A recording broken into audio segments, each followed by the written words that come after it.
Assalamualaikum warahmatullahi wabarakatuh. Perkenalkan, saya atas nama Fidarso, Stambuk 10141. Mewakili daripada teman-teman kelompok 5 akan membawakan presentasi pertama di perencanaan fasilitas sisi darat dan perkerasan lentur bandar udara. Oke, langsung saja untuk mempersingkat waktu. Di sini kita melihat bahwa skema sistem bandar udara itu seperti sistem atau skema bandar udara pada umumnya. Oke, lanjut. Pengertian bandar udara. Menurut Aneks 14 dari ICAO atau International Civil Aviation Organization, bandar udara adalah area tertentu di daratan atau di perairan, termasuk bangunan, instalasi, dan peralatan yang diperuntukkan baik secara keseluruhan atau bagian untuk kedatangan, keberangkatan, dan pergerakan pesawat. Karakteristik pesawat terbang. Sebelum merancang bandar udara, dibutuhkan pengetahuan karakteristik pesawat terbang secara umum untuk merencanakan prasarananya. Karakteristik pesawat terbang antara lain itu pertama, berat. Berat dalam artian di sini bahwa berat pesawat diperlukan untuk merencanakan tebal perkerasan dan kekuatan pada landasan pacu. Yang kedua ada ukuran. Ukuran lebar dan panjang pesawat itu mempengaruhi dimensi pada landasan pacu. Yang ketiga, kapasitas penumpang. Kapasitas penumpang berpengaruh terhadap perhitungan perencanaan kapasitas landasan pacu. Kemudian selanjutnya yang keempat, panjang landasan pacu. Itu berpengaruh terhadap luas tanah yang dibutuhkan untuk bangunan yang dibutuhkan pada satu bandara udara. Fasilitas bandar udara. Fasilitas bandar udara itu terbagi menjadi dua, yakni fasilitas bandara sisi darat, fasilitas bandara sisi udara. Kemudian fasilitas sisi darat. Fasilitas sisi darat di sini itu terbagi menjadi 4. Yang pertama itu terminal building atau biasa kita kenal dengan terminal area. Terminal area adalah merupakan suatu area utama yang mempunyai interface antara lapangan udara dan bagian-bagian dari bandara yang lain. Sehingga dalam hal ini mencakup fasilitas pelayanan penumpang, penanganan bandara kiriman, perawatan, dan administrasi pada bandara.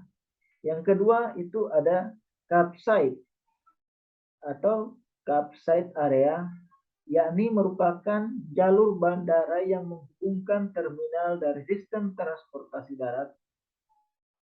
Dalam artian bahwa dengan kata lain bahwa campsite merupakan tempat penumpang naik turun dari kendaraan darat ke dalam bangunan terminal.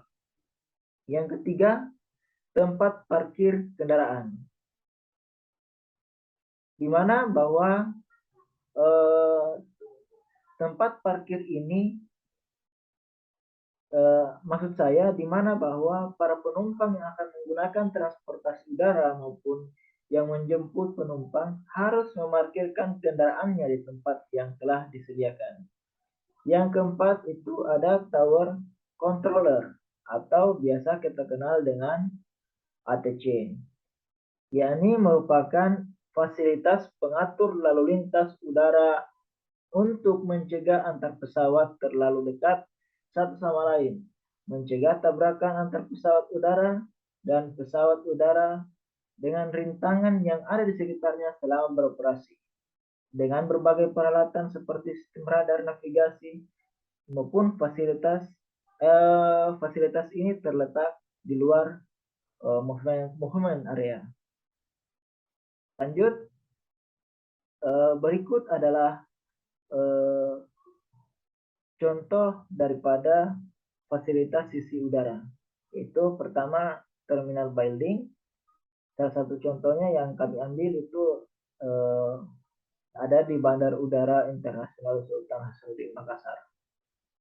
Yang kedua ada campsite. Kemudian yang ketiga ada tempat parkir kendaraan.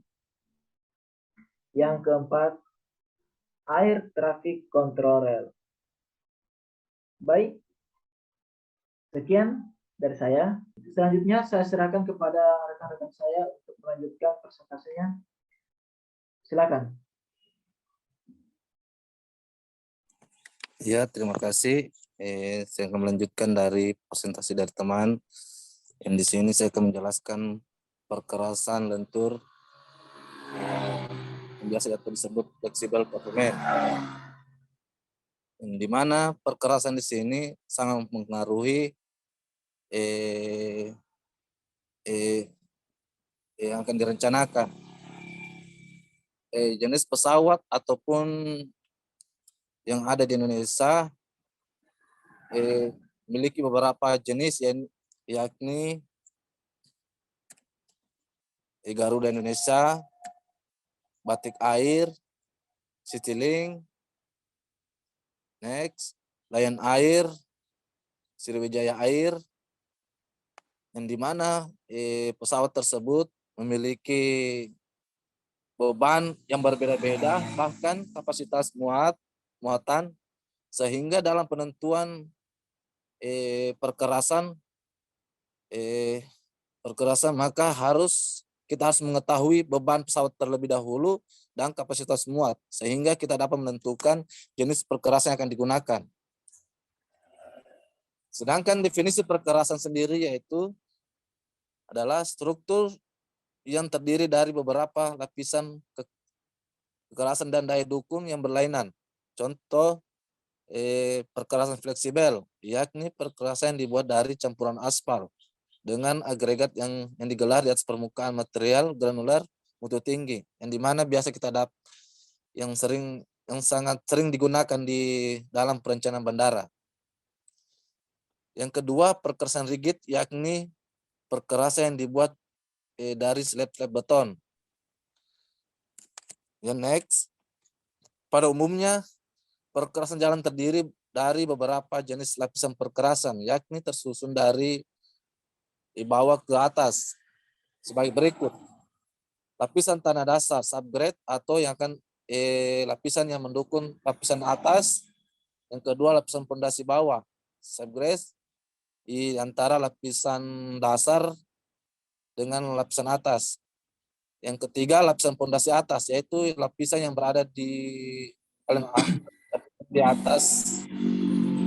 Keempat, lapisan permukaan atau lapisan penutup. Contoh gambar yang ada di 121 yang memperlihatkan susunan lapis permukaan perkerasan. Untuk selanjutnya saya beri kesempatan kepada teman-teman untuk menjelaskan beberapa jenis perkerasan yang ada di. Oke, terima kasih. Oke, terima kasih. Melanjutkan presentasi dari Saudara Anas. Berikut merupakan gambar perbandingan tebal perkerasan yang umumnya sering digunakan. Oke, berikutnya.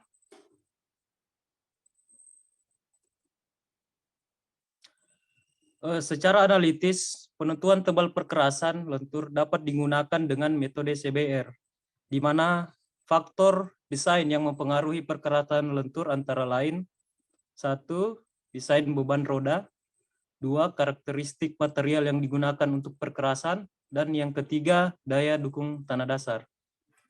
Penggunaan metode CBR dapat digunakan untuk menentukan besarnya ketebalan lapisan subbase course, base course, dan surface course yang diperlukan dengan memakai kurva-kurva, desain, dan data-data tes lapisan tanah yang ada. Berikut merupakan karakteristik pesawat terbang menurut Haronov 1998.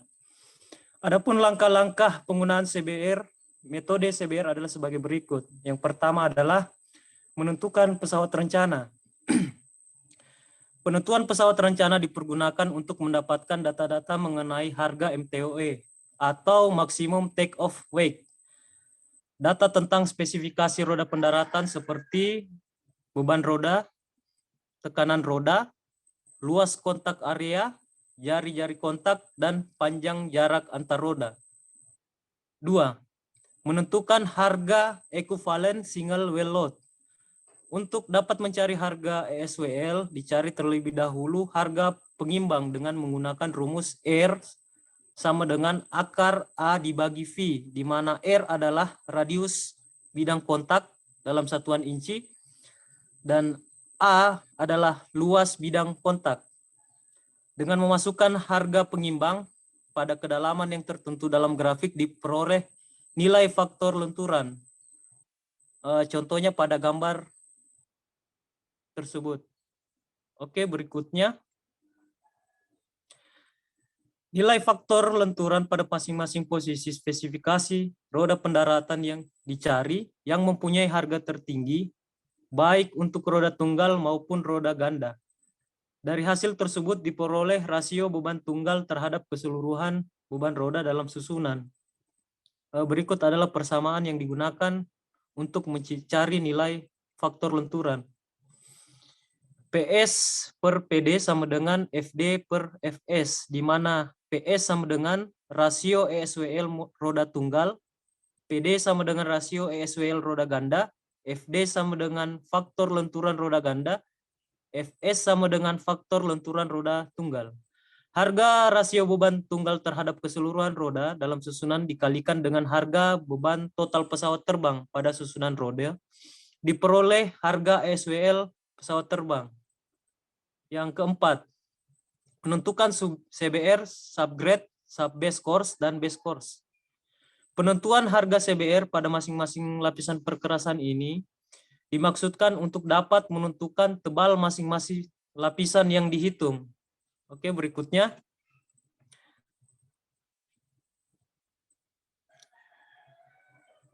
Yang kelima, menentukan jumlah pergerakan pesawat atau annual departure.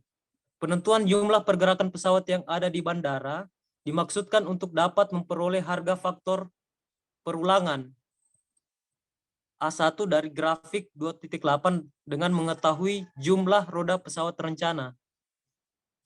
Yang keenam, menghitung total tebal perkerasan masing-masing lapisan dengan menggunakan rumus dari Curve of Engineer, di mana T sama dengan alfa akar ESWL per 8,1 dalam kurung CBR dikurang A per V, di mana T sama dengan tebal total perkerasan, alfa sama dengan harga faktor perulangan diperoleh dengan menggunakan grafik 2.8. ESWL sama dengan equivalent single well load diperoleh dengan cara seperti pada gambar, dan A adalah luas kontak area. Dengan memasukkan harga CBR untuk masing-masing lapisan perkerasan, maka harga ketebalan untuk masing-masing bagian perkerasan, subbase course, dan surface course dapat diketahui harganya. Oke, berikutnya.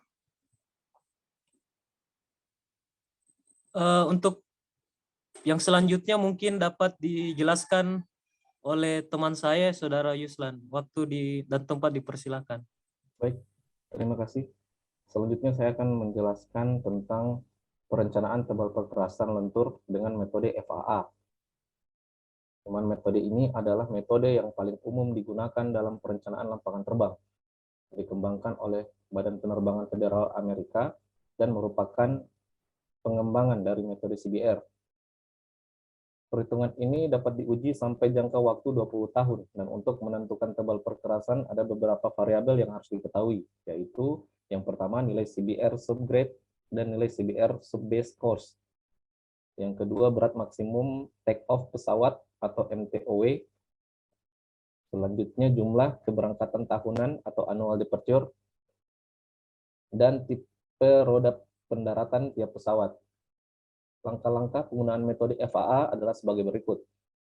Yang pertama, dalam pelaksanaannya, landasan pacu harus melayani beragam tipe pesawat dengan tipe roda pendaratan dan berat yang berbeda-beda. Dengan demikian, diperlukan konversi ke pesawat rencana. Selanjutnya ada tabel faktor konversi roda pesawat.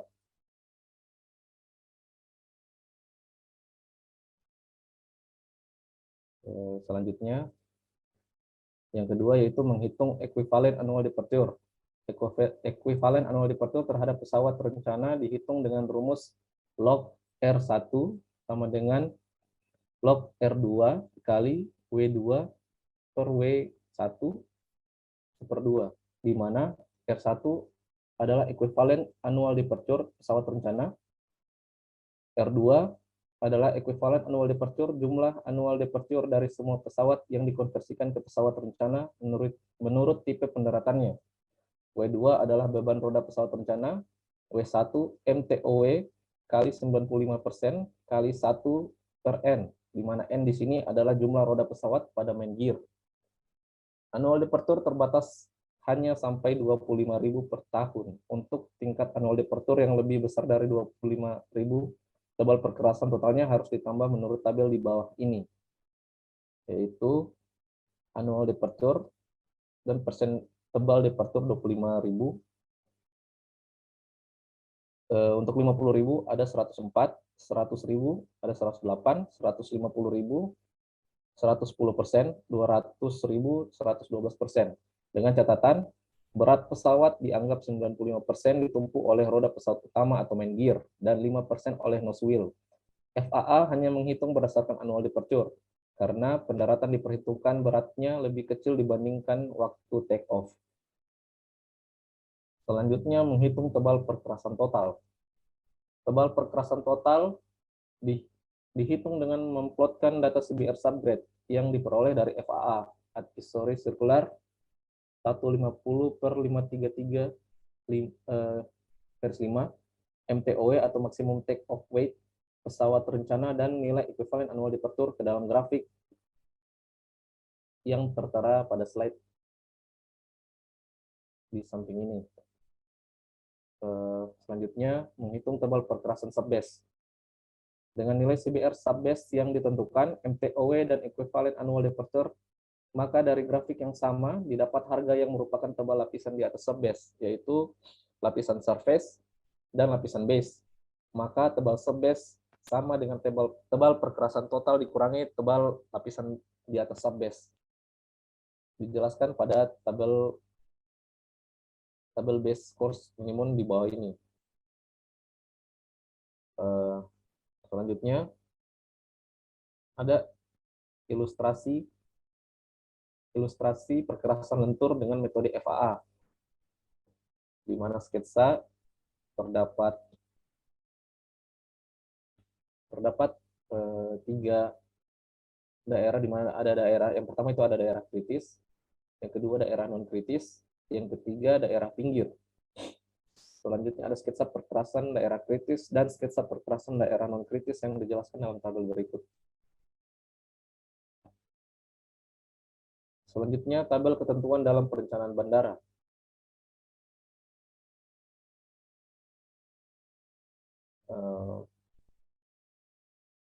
Berikutnya ada tabel ketentuan dalam perencanaan bandara.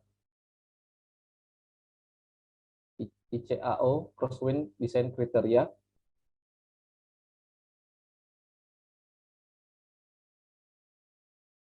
Berikut adalah tabel-tabelnya. Dan selanjutnya ada ilustrasi open grade base course atau ilustrasi pada saat pesawat landing. Mungkin itu saja yang kelompok kami bisa paparkan. Saya kembalikan ke moderator. Baik, demikian presentasi dari kami kelompok 5 Lebih dan kurangnya mohon maafkan. Wabillahi taufiq wal hidayah. Wassalamualaikum warahmatullahi wabarakatuh.